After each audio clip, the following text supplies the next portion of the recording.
আপনার লাস্ট ভিডিওতে সবাইকে স্বাগত। সো আমরা কয়েকটা জিনিস করব, যে what R optical active substance. যে অপটিক্যাল অ্যাক্টিভ সাবস্টেন্স কি? তো অপটিক্যাল অ্যাক্টিভ সাবস্টেন্স হচ্ছে সেই সব সাবস্টেন্স যারা তাদের অক্ষটাকে রোটেট করতে পারে, যারা তাদের প্লেনটাকে তলটাকে রোটেট করতে পারে। এই যে বলছে optical active substance are defined as the substance, বলছে সেই সব substance which can rotate the plane of polarization, অর্থাৎ তাদের পোলারাইজেশনের তলটাকে চেঞ্জ করতে পারে ফর অফ এ পোলারাইজড লাইটের জন্য তাদের পোলারাইজেশন তলটাকে চেঞ্জ করতে পারে, তাদেরকে অপটিক্যাল অ্যাক্টিভ সাবস্টেন্স বলে। যেমন সুগার হইতে পারে, আমার হচ্ছে ক্যালাসাইট হইতে পারে, এই সবগুলো আর কি। ওকে, সো আমরা চলে যাবো এই চ্যাপ্টারের ম্যাথগুলাতে। সো এই চ্যাপ্টারের ম্যাথগুলো খুব ইজি। দেখো, এই আমি এগুলো দাগানো কেন, কারণ হচ্ছে আমি প্রিভিয়াস ভিডিওটা রেকর্ড করছিলাম, বাট অসাবধানতাবশত হচ্ছে ভিডিওটা সেভ না হয়ে ডিলিট হয়ে গেছে। সো এখানে আমরা দেখাই, বলছে যে একটা রিফ্র্যাক্টিভ ইন্ডাইসেস, বলছে রিফ্র্যাক্টিভ ইন্ডাইসেস অফ ওয়াটার, বলছে পানির প্রতিসরাঙ্ক হচ্ছে 1.33, গ্লাসে হচ্ছে 1.49। এটা লিখলাম পানির প্রতিসরাঙ্ক, গ্লাসের প্রতিসরাঙ্ক respectively. Calculate the angle of refraction, অর্থাৎ প্রতিসরণ কোণ বের করতে বলছে। অ্যাঙ্গেল অফ রিফ্রাকশন মানে প্রতিসরণ কোণ। If the light incident on glass from water, অর্থাৎ পানি থেকে গ্লাসে যাবে, অর্থাৎ পানির সাপেক্ষে গ্লাসের প্রতিসরাঙ্ক। এই যে পানির সাপেক্ষে গ্লাসের প্রতিসরাঙ্ক। হ্যাঁ, তো বলছে তাহলে আমরা তো যাবো, ঠিক আছে, আমাদের প্রতিসরণ কোণ আর বের করতে বলছে। প্রতিসরণ কোণ বের করতে হলে আগে আপতন কোণ বের করতে হবে। আপতন কোণ কই থেকে পাবো? আমরা জানি tan i সমান সমান হচ্ছে প্রতিসরণাঙ্ক। তাহলে এখান থেকে আমরা আগে প্রতিসরাঙ্ক বের করব। তাহলে কার সাপেক্ষে কার? পানির সাপেক্ষে গ্লাসের। তাই পানির সাপেক্ষে গ্লাসের প্রতিসরাঙ্ক হচ্ছে গ্লাস ডিভাইডেড বাই পানির প্রতিসরাঙ্ক। এই যে গ্লাসের প্রতিসরাঙ্ক বাই যারটা এখানে থাকবে সে উপরে, যারটা এখানে থাকবে সে নিচে। গ্লাসের প্রতিসরাঙ্ক বাই পানির প্রতিসরাঙ্ক, এটা মান পাইলাম। তো এটা সমান জানি আমরা কি tan i। তাহলে এই যে tan i সমান সমান এইটা, তাহলে i এর মান কি হবে? tan ইনভার্স এটা। তো কোণ পেলাম 48 ডিগ্রি, এটা আপতন কোণ। আমরা জানি আপতন কোণ আর প্রতিসরণ কোণ যোগ করলে 90 ডিগ্রি হয়। তো এটা যদি 48 আর প্রতিসরণ কোণ কত হবে? 92 ডিগ্রি। যে এইভাবে বের করে নেবা। ওকে, সো আরো একটা আমরা দেখি। সো এখানে আমাদের বলছে একটা প্লাস্টিকের কি, একটা প্লাস্টিকের হচ্ছে প্রতিসরাঙ্ক 1.25। তো লিখলাম প্লাস্টিকের প্রতিসরাঙ্ক 1.25, যেখানে এখানে আর কোনো মাধ্যমের কথা বলে নাই, সুতরাং আমাকে শুধু একটা দিক ক্যালকুলেশন করতে পারবো। So calculate the angle of refractive, অর্থাৎ প্রতিসরণ কোণ বের করতে বলছে for a late of incident polarising angle. আচ্ছা যাই হোক, এগুলো দরকার নাই। তো আমি জানি আর থেকে আর বের করতে হলে আগে আই লাগবে, আর আই কই থেকে পাবো? tan i থেকে। ওকে, tan i সমান আমি জানি প্রতিসরাঙ্ক, তাহলে প্রতিসরাঙ্ক পাইছি। তো এটা লিখে বলবো tan i সমান প্রতিসরাঙ্ক, তো i সমান tan ইনভার্স প্রতিসরাঙ্ক। তো মান পেলাম 51.34। এটা আপতন কোণ, তাহলে প্রতিসরণ কোণ কত হবে? 90 থেকে বিয়োগ করে দিব। ওকে, জাস্ট এই যে 90 থেকে বিয়োগ করে দিছি 38.66। ওকে, এখন আসি calculate the specific rotation of sugar if the plane of vibration is turn through angle, বলছে হচ্ছে থিটা সমান 26.4 ডিগ্রি। ওকে, সো স্পেসিফিক রোটেশনের আমি সংজ্ঞা দেখাইছিলাম। ওকে, কি সংজ্ঞা দেখাইছিলাম দেখো, একটু মনে করাই দিই প্রথমের দিক দিয়ে স্পেসিফিক রোটেশনের সংজ্ঞাটা। বলছিলাম ফর সলিডের জন্য একটা, লিকুইডের জন্য একটা। সলিডের জন্য হচ্ছে থিটা বাই এল, অবশ্যই এলটা মিলিমিটারে থাকা লাগবে। লিকুইডের জন্য দুইটা, থিটা বাই, এই যে একটু পৌঁছে দেই এটা। ওকে, তো লিকুইডের জন্য বলছি দুইটা, theta by LC, tan theta by LC. Just এখানে কি হয়েছে পার্থক্য ট্যান কেন? কারণ এটা দেখো, এটা এটা হচ্ছে আমার এলটা হচ্ছে কিসে? ডেসিমিটার। তো ডেসিমিটার থেকে সেন্টিমিটারে গেলে কি হবে? 10 দ্বারা ভাগ হবে না, তো 10টা ভাগ দিলে কি হবে? এই যে 10 যদি এখানে ভাগ দিই উপরে চলে যাবে না, এই জন্য ট্যান থিটা বাই এলসি। এখন আবার দেখো লাস্ট কোশ্চেনটা বলছে, দেখো এখানে অবশ্যই লেন্থ কিসে? সেন্টিমিটার থাকবে, আর সি কি? গ্রাম পার সেন্টিমিটার কিউব। ওকে, তো আমরা লাস্টে একদম চলে যাই। দেখো কোশ্চেনটা বলছে একটা specific rotation of sugar plane vibration is turn to তার থিটা সমান 26.4 ডিগ্রি বলছে, এবং ট্রাভার্সিং ট্রাভার্সিং 20 সেন্টিমিটার লেন্থ। তো লেন্থ তো বলা আছে 20 সেন্টিমিটার, আমরা জানি সেন্টিমিটার লেন্থ সেন্টিমিটারে থাকলে tan থিটা বাই এলসি দ্বারা হবে অফ 20% সুগার সলিউশন। এই যে এইটা দ্বারাই বুঝবো সলিউশন। আমরা জানি লিকুইড, লিকুইড কি এক প্রকার সলিউশন না? এই জন্য আমরা বুঝতে পারছি যে আমাদের ওই থিটা বাই এল দ্বারা হবে না, কারণ ওটা হচ্ছে আমার সলিডের জন্য। আমি যখন সলিউশন নিব তখন আমার কি হয়ে যাবে, লিকুইড নিব তখন tan theta by L C অথবা থিটা বাই এল সি। আর থিটা এল যখন হচ্ছে আমার ডেসিমিটারে থাকবে তখন এটা, যখন সেন্টিমিটারে থাকবে তখন এটা। তো সেন্টিমিটার আমার দেওয়া আছে লেন্থ, এই জন্য আমি এই সূত্র ইউজ করছি। আচ্ছা, থিটার মান 26.4 পাইলাম, এল এর মান 20 সেন্টিমিটার পাইলাম।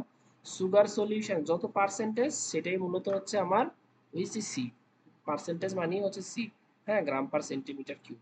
তাহলে 20%, তাহলে 20%কে 100 দ্বারা ভাগ করলে 0.2, এটাই আমার জাস্ট 0.2 বসাই দিলাম। 66 ডিগ্রি, স্পেসিফিক রোটেশন অবশ্যই ডিগ্রিতে আসবে, 66 ডিগ্রি হচ্ছে আনসার। ওকে, দেখো একটা বলছে টিউব 20 সেন্টিমিটার লং, তার মানে টেন থিটা বাই আছে, যেহেতু সেন্টিমিটার বলছে। ওকে, সেন্টিমিটার আবার সেন্টিমিটার বললো, তাহলে এল এর মান 20 সেন্টিমিটার লিখলাম, এল এর মান 20 সেন্টিমিটার। তারপর আমার কি বলছে, long filled with sugar solution, যেহেতু সলিউশন বলছে লিকুইড, লিকুইড অবশ্যই টেন থিটা বাই এলসি বলছে 15 গ্রাম। ক্যান সুগার অফ 115 গ্রাম। দেখো সিসি মানে কিউবিক সেন্টিমিটার, আমরা জানি সি সমান কি, গ্রাম পার কিউবিক সেন্টিমিটার, সিএম3 অথবা গ্রাম পার সিসি। এই কিউবিক সেন্টিমিটারকে সিসি দ্বারা ভাগ করলে মানে গ্রামকে সিসি দ্বারা ভাগ করলে, তাহলে গ্রামকে সিসি দ্বারা ভাগ করলে তার মানে আমার সি এর মান কত হবে, 15/100। এই যে দেখো সি এর মান 15/100 ভাগ দিলে 0.15 গ্রাম পার সেন্টিমিটার কিউব, ইজি। তারপর স্পেসিফিক রোটেশন বলে দিছে কই, water is placed into the plane of the polarized light, find the angle of rotation of polarization theta, theta মান বের করতে বলছে, হ্যাঁ। if the specific rotation s সমান বলছে 66 ডিগ্রি, s এর মান 66 ডিগ্রি, তাহলে আমরা s সমান জানি tan থিটা বাই lc, থিটা মান বের করতে বলছে, থিটা সমান হবে কি s lc বাই tan, তাহলে s এর মান 66, l এর মান 20, এটার মান 15.15, আর এটার মান তো tan tan 19.8 ডিগ্রি হচ্ছে আমার স্পেস এই অ্যাঙ্গেল। সো সি এর মানটা বুঝছি, সি হচ্ছে গ্রাম পার সিসি, তাহলে আমার গ্রামকে সিসি দ্বারা ভাগ, তো আমার কোশ্চেনে গ্রাম বলছে 15, সিসি বলছে 100, জাস্ট এটাতে ভাগ করতে 0.15 আসছে। তো এই হচ্ছে এই চ্যাপ্টারের ম্যাথ গুলা। সো আমরা চলে যাব হচ্ছে নিকল প্রিজমে। Okay, last question, Nicol prism. So construction and working principle of Nicol prism. তো জিনিসটা শুরু করার আগে একটা কথা বলি যে Nicol prism one kind of একটা পোলারাইজার। ওকে, এটা পোলারাইজার হিসাবে কাজ করে, অর্থাৎ নিকল প্রিজমে যখন পড়বে তখন আলোটা দুই ভাগে ভাগ হয়ে যায়। আমরা জানি পোলারাইজারে পড়লে আলো দুই ভাগে ভাগ হয়ে যায়, একটা ই রে এবং আরেকটা উ রে তে গিয়ে পড়ে, তাই না, ডাবল রিফ্রাকশনের যে ঘটনাটা ঘটে। সো প্রথম কথা হচ্ছে যে এটা একটা ক্যালাসাইট, ক্রিস্টাল ক্যালাসাইটকে হচ্ছে শেপ করে একটা রেক্টাঙ্গুলার শেপ করে কাটা হয়, তারপর তার দুইটা ধার হচ্ছে ঘষা হয়, যেটাকে আমরা গ্রাউন্ডিং বলি। ঘষার পর তো সেটা তো অনেক শার্প হয়ে যায়, তো সেখানে পড়লে আলোটা, তারপর এটা যে কর্ণ বরাবর ধর যে এরকম এরকম এরকম করে কাটে, এই দুইটা ধারকে হচ্ছে অনেক ঘষে, তারপরে যে কর্ণ বরাবর হচ্ছে কাইটা দুই ভাগ করে এটাকে আবার ঘষে, এবং এই অংশটাকে ঘষে গুইসা অনেক শার্প করে, তারপর হচ্ছে একটা গাম আছে কেলস, হ্যাঁ, কান্ডা বালসাম, এই বালসাম গাম ধারা হচ্ছে এটাকে আবার লাগায়, জোড়া লাগায়। তো এইটা অনেক ঘন, একটা ঘন একটা তৈরি, দেখছে গাম লাগাইছে অবশ্যই এটা একটা ঘন মাধ্যম হয়ে যাবে। তো এই যে ক্রিস্টাল ক্যালাসাইটটা, এটা হচ্ছে হালকা মাধ্যম, এটা ঘন মাধ্যম, আর এইগুলোতে আলাদা মাধ্যম আছেই। সো আমরা এখন ব্যাখ্যায় যাই। তো একটা সহজ কথাগুলো আগে আগে বলে নিয়েছি ব্যাখ্যার মাঝখানে, যেহেতু বুঝতে সুবিধা হয়। তো Nicol prism is an optical device, বলছে এটা একটা optical device which is use to, যেটা কি করে, to produce a polarized beam, অর্থাৎ একটা পোলারাইজড বিম তৈরি করবে, অফ লাইটের একটা পোলারাইজড বিম তৈরি করবে। এই যে বলছিলাম আমরা এইটা একটা কি করে পোলারাইজার হিসাবে কাজ করি, তো পোলারাইজারের কাজ কি, পোলারাইজড বিম তৈরি করা। এই জন্য এটা বলছে যে নিকল প্রিজম একটা অপটিক্যাল ডিভাইস যেটা কি ইউজ টু প্রডিউস পোলারাইজড বিম। এবং এটা কি করে, এটা একটা বৈশিষ্ট্য হচ্ছে এটা এলিমিনেটস অর্ডিনারি রে, ওটা অর্ডিনারি রে কি হচ্ছে এলিমিনেট করে দেয়, বাদ দিয়ে দেয়, এবং ট্রান্সমিট মানে বহন করে, ও এক্সট্রাঅর্ডিনারি মানে ইরে বহন করে, উরেকে বাদ দিয়ে দেয় থ্রু দা প্রিজমের মাধ্যমে। ইট বেসড আপন দা ফেনোমেনন অফ ডাবল রিফ্লেকশন, এই যে আগেই বলছি এটা ডাবল রিফ্লেকশনের ঘটনা। ডাবল রিফ্লেকশন ঘটনাটা কি, যে আলো আমার পোলারাইজার এই একটা ক্রিস্টাল ক্যালাসিটির উপর পড়ে দুই ভাগে ভাগ হয়ে যায়, একটা হচ্ছে ইরে আর একটা উরে, ওই ঘটনাটাকে ডাবল রিফ্লেকশন বলে। তো it is based on the phenomenon double reflection. তো একটা কনস্ট্রাকশন নিছে, একটা কনস্ট্রাকশন, দেখো এই যে এ বি সি ডি এটা হচ্ছে আমার একটা crystal ক্যালাসাইট। A B C D এটা একটা ক্রিস্টাল ক্যালাসাইট। হ্যাঁ, যেটা ক্যালসিয়াম সালফেটের হতে পারে। বলছে এবিসিডি হচ্ছে principal section of calcium crystal calcite, মানে ক্যালাসাইট অনেক বড় হতে পারে, তার থেকে এবিসিডিটা হচ্ছে কেটে নিয়েছে, মানে প্রিন্সিপাল সেকশন মেইন অংশ। বলছে যার লেন্থটা হচ্ছে যার দৈর্ঘ্যটা হচ্ছে প্রস্থের থেকে দ্বিগুণ, প্রস্থের দ্বিগুণ হচ্ছে দৈর্ঘ্য। হ্যাঁ, এন্ড এটাই বলছে যে প্রস্থ এবং 2 ইঞ্চ এডি এবং বিসি, বলছে দুইটা ধার এডি এবং বিসি কে কি করা হয় আর স্লাইটলি কাট, তাদেরকে একটু সামান্য কাটা হয় এবং পলিশ করে, যাতে এই যে এডিসি কোণটা 68 ডিগ্রি হয় এবং কোণ এ বি সিও কোণ 68 ডিগ্রি হয়, এমন ভাবে কাটে। এটা কিন্তু পরীক্ষার চিত্রতে ইন্ডিকেট করে দিতে হবে। আচ্ছা, এই কথাটা বললো।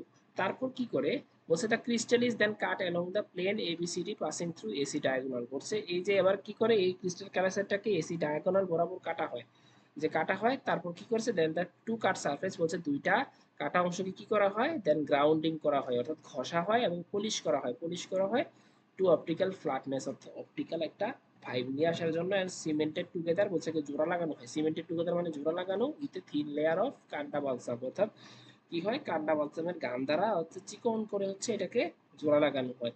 হুইচ ইজ ট্রান্সপারেন্ট, বলছে এই মাধ্যমটা হচ্ছে অনেক স্বচ্ছ, ট্রান্সপারেন্ট কি স্বচ্ছ।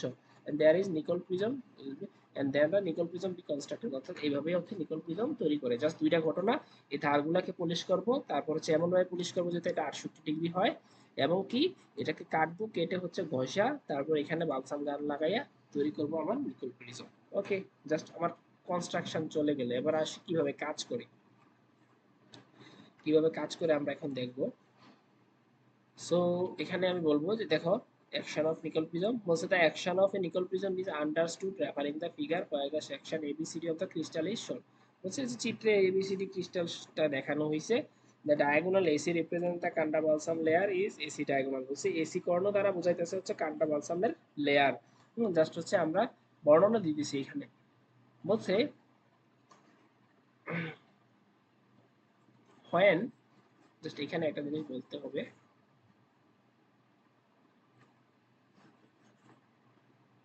দেখো বলতো when a ray unpolarized light incident on the AD splits a on the face, বলছে যখন একটা আনপোলারাইজড যখন এখানে এসে পড়ে এটা এডির উপর, তখন সে কি করে, এই যে এই যে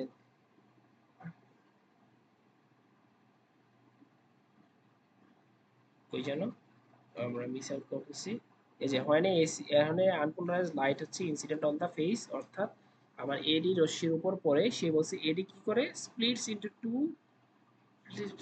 ইনটু উরে অ্যান্ড ইরে, অর্থাৎ সে কি করে এটাকে ভাগ করে দেয়, কেটে দেয়, ভাগ করে দেয়। স্প্লিটস মানে ভাগ করা, কেটে দুই ভাগ করা, ইনটু একটা উরে তৈরি করে এবং একটা ইরে তৈরি করে। এই যে আমরা চিত্রে দেখতে পারতেছি এই যে একটা, এই যে এই যে ইরে তৈরি করছে এবং উরে তৈরি করছে, তাই না?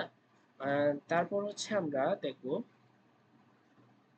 বলছে সিন্স ইরে থেকে ঘনত্ব, ইরের প্রতিসারাঙ্ক থেকে হচ্ছে আমার কান্ডা বালসামের মাধ্যমের প্রতিসারাঙ্ক বেশি, তার চেয়ে বেশি উরের প্রতিসারাঙ্ক বেশি। এখন যার প্রতিসারাঙ্ক বেশি সেই মাধ্যমটা তো কিন্তু তত ঘন। এই যে এই কথাটা বলছে the Canada balsam acts as the rare medium, বলছে এই কান্ডা বালসামটা হচ্ছে একটা রেয়ার মানে কম ঘনত্ব অঞ্চল ফর অ্যান অর্ডিনারি রে থেকে কম ঘনত্ব অঞ্চল, বাট ডেন্সার মিডিয়াম মানে ঘন অঞ্চল কার থেকে, এর থেকে। আমরা জানি যার যত প্রতিসারাঙ্ক বেশি তার ঘনত্ব তত বেশি, তাহলে এটার ঘনত্ব বেশি, তাহলে এটার তুলনায় এটা কি কম ঘনত্ব, এটা বলছে রেয়ার মিডিয়াম মানে কম কম ঘনত্ব অঞ্চল। আর এটা থেকে অবশ্যই এটা গণমাধ্যম, এই জন্য বলছে denser medium for the O ray extraordinary E ray. হ্যাঁ, তারপর হচ্ছে there is an incident if there for the O ray is incident, বলছে উরেটা যখন আসা পড়ে a rare medium from a denser medium, অর্থাৎ দেখো কি হয় উরেটা আইসা প্রথমে, এই যে উড়ে আইসা প্রথমে এই যে এটা কি ক্যালসিয়াম ক্যালাসাইটটা কিন্তু একটা রেয়ার মিডিয়াম মানে এটা কম ঘন মাধ্যম, কিন্তু ক্যালসিয়াম বালসাম গামটা কি অনেক ঘন মাধ্যম না। তো রেয়ার মিডিয়াম আমরা জানি যে উড়েটা কি সরাসরি এইভাবে যায়, তো প্রথমে কি করে একটা রেয়ার মিডিয়ামে পড়ে তারপর ডেন্সার মিডিয়ামে পড়ে, এই জন্য বলছে O ray a rare medium from a denser medium, অর্থাৎ রেয়ার মিডিয়াম থেকে ডেন্সার মিডিয়ামে যায়।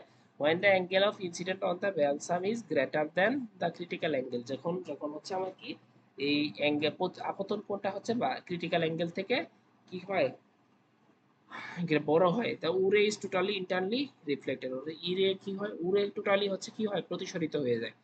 তারপর on the other hand E ray is passing from a rare calcite into a denser, প্রথমে আমরা এটাতে কি হয়, প্রথমে হচ্ছে একটা রেয়ার মাধ্যমে পড়ে তারপর ডেন্সার মাধ্যমে, ওইটাও সেম, উরেও কিন্তু প্রথমে রেয়ার মাধ্যমে পড়ে তারপর ডেন্সার বা সাব মিডিয়াম পড়ে, তারপর কি হয়, এটা হচ্ছে দেন দ্য ইরে পাসেস ফ্রম দ্য নিকল প্রিজমের মধ্যে দিয়ে পাস হয়ে যায়। And the a ray unpolarized light on passing through the nickel prism in the position becomes plane polarized, অর্থাৎ বলতেছে নিকল প্রিজম দিয়ে যখন একটা আনপোলারাইজড লাইট পড়ে তখন সে পোলারাইজড হয়ে যায়, এই কথাটাই বলছে। when the angle is incident is less than the critical angle, এটা তো আগেও পড়ে আসছি, অর্থাৎ আপতন কোণ যদি ক্রিটিক্যাল কোণের চেয়ে ছোট হয়ে যায় O ray, it is transmitted through the prism, ওটা প্রিজম দিয়ে ট্রান্সমিট হয়ে যায়, the Nicol prism acts as an polarizer, আগেই বলছি যে নিকল প্রিজম পোলারাইজার হিসাবে কাজ করে। সো টোটালি হচ্ছে এই চ্যাপ্টারের একটা অংশ, জাস্ট এখান থেকে আরেকটা জিনিস করতে হবে, determination of specific rotation by sugar by polarimeter, so এটা একটা আলাদা ভিডিওতে দেখবো।